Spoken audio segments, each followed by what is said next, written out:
Hello there gorgeous gamers and welcome back to Pure Play TV, and we've got yet another review for you, and this one is for the Nintendo Switch game called Football Game. Because why not go for the obvious, right? Well, it's not so obvious, but well, let's have a look. Football is a fun game and I love it. But obviously, Football Game, the game, isn't like Madden or Tecmo Super Bowl. Instead, it's like an episode of Friday Night Lights directed by David Lynch, and I'm totally here for that. I'm the kind of guy who can appreciate a video game called Football Game that doesn't have any actual football in it. Instead of tossing a pigskin around, you play as Tommy, a local high school football hero who may or may not have developed a bit of a drinking problem. Alki. The game takes place in the town of East Bend, somewhere way back in 1987. It's game night for the Purchase County Turbines, and you need to help Tommy find his girlfriend in this Lynchian point-and-click adventure. If you've ever played an old point-and-click game, you'll be right at home here, especially if those games were by LucasArts. You simply move the cursor on the screen to where you want Tommy to go or to something you want him to interact with, and then you press a button. That's it. You do have a basic inventory system that lets you collect items like rope, beer bottles, cassette tapes, and so on, but it's all very basic stuff. The reason to play this game is the story.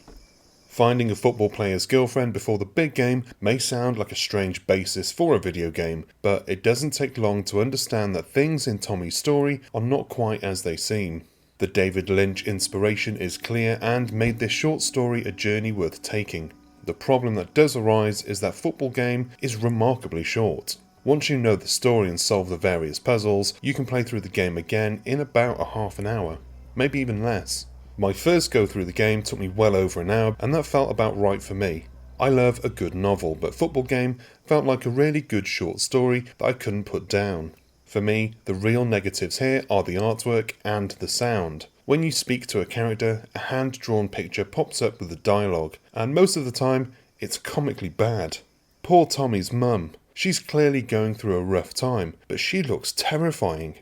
The artist really did Tommy's mum dirty, and we may need a sequel from this poor lady's perspective instead. Plus, when I first started playing the game, I thought my Switch speakers were going out, as I didn't hear a sound. If you buy a soda from the vending machine or throw some beer bottles into the bin, those are represented decently, but the almost complete disregard of music was strange. Some might consider the game's lack of late 80s hair metal soundtrack a blessing, but I call it a missed opportunity.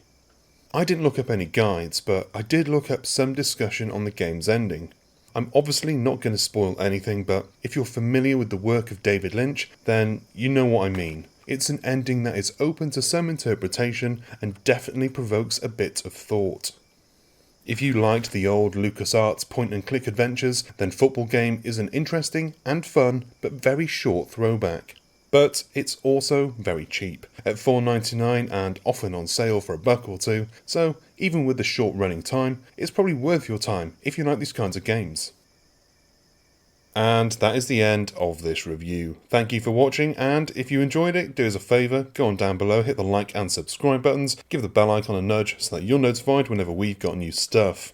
Go onto the info box and you'll find our social media channels, website links, and our supporters page, where you can support the team, if you can. Or you can join the YouTube membership that we've set up. I've been Chris, you've been gorgeous, and I'll see you on the next one. Until then, bye bye.